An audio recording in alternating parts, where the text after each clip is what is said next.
है मसीह का प्यारा वचन, ये है वचन, प्यारा वचन, यीशु मसीह का प्यारा। परमेश्वर के धन्य नाम की महिमा हो।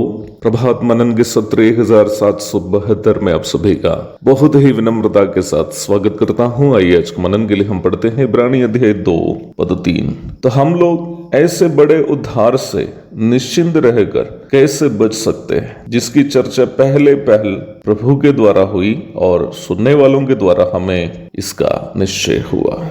इस भाग में लेखक पुराने नियम के समय जो उद्धार मिलता था उसे नया नियम के समय उपलब्ध उद्धार से तुलना कर रहा है, और नया नियम के समय अर्थात वर्तमान काल में मिलने वाला उद्धार के बारे में वह कह रहा है कि ऐसे बड़े उद्धार, सो ग्रेट ए साल्वेशन, उद्धार किसी भी समय, चाहे पुराना नियम के समय या नया नियम के समय में प्रभु यीशु मसीह के द्वारा ही उपलब्ध है। यीशु मसीह के बाहर उद्धार कहीं उपलब्ध नहीं है। परंतु पुराना नियम के संतगण का उद्धार पाने की तरीका और नया नियम के संतों का उद्धार पाने की तरीका, दोनों में बड़ा अंतर है। न्याय व्यवस्था उपलब्ध होने के पूर्व के समय के लोगों का न्याय परमेश्वर उनके विवेक के अनुसार करेंगे।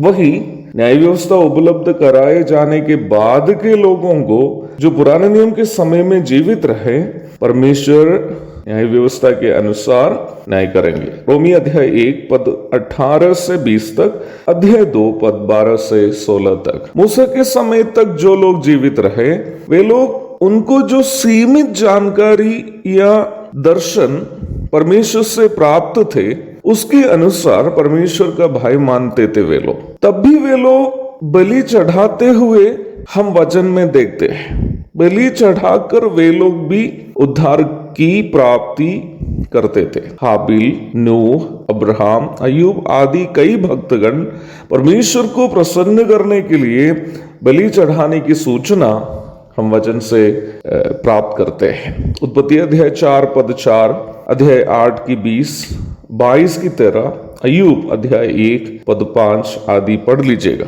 इन सभी संत जन न्याय व्यवस्था उपलब्ध होने के पूर्व जीवित लोग थे।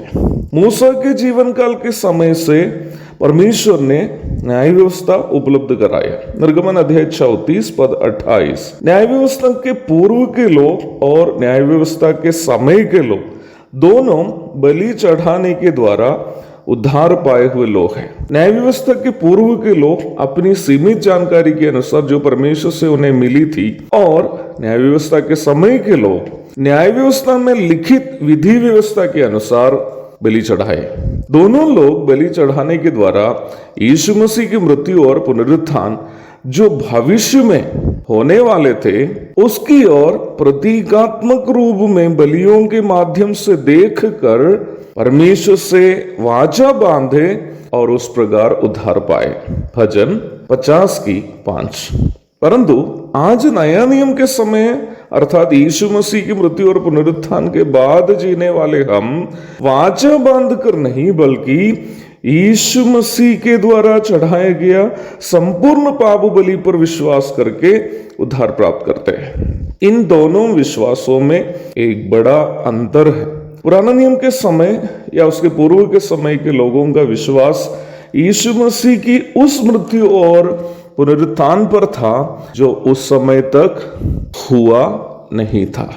इसलिए जब तक यीशु मसीह की मृत्यु और पुनरुत्थान नहीं हुए, उनका विश्वास अधूरा था। इब्रानी अध्याय 9 पद 16 और 17। परंतु हमारा विश्वास जिसके द्वारा हम उद्धार प्राप्त करते हैं एक अधूरा विश्वास नहीं है, बल्कि पूर्ण है, क्योंकि हम उद्धार का उस कार्य पर विश्वास करते हैं जो पूर्ण रूप में हुआ है।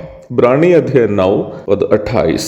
अर्थात हम परमेश्वर का पुत्र यीशु मसीह के द्वारा उपलब्ध कराए गए उस उद्धार के भागीदार है जिसकी विधि व्यवस्था को प्रभु ने अपना शरीर के द्वारा पूर्ण किया है। पुराने नियम के भक्तों के द्वारा चढ़ाए गए बलियां अपूर्ण होने के कारण उन्हें उसे बार बार चढ़ाने की आवश्यकता थी, परंतु यीशु मसीह के द्वारा संपूर्ण पाप बलि चढ़ाए जाने के कारण आज हमें दोबारा बलि चढ़ाने की आवश्यकता नहीं है, क्योंकि हम एक पूर्ण रूप में चढ़ाए गए संपूर्ण पाप बलि पर विश्वास करते हैं, जो यीशु मसीह अपनी देह के द्वारा चढ़ाए हैं। इसलिए ही हमें जो उद्धार मिला है ये बड़े उद्धार है। इब्रानी अध्याय 10 पद 1 से 18 तक अवश्य पढ़ लीजिएगा। प्रभु दया करे इसी विषय की चर्चा हम कल भी जारी रखेंगे। तब तक के लिए आपसे मैं विदा हो जाता हूँ। हम प्रभु को धन्यवाद देंगे इतने बड़े उद्धार हमें उपलब्ध कराने के लिए। प्रभु के धन्य नाम की महिमा हो। आमीन।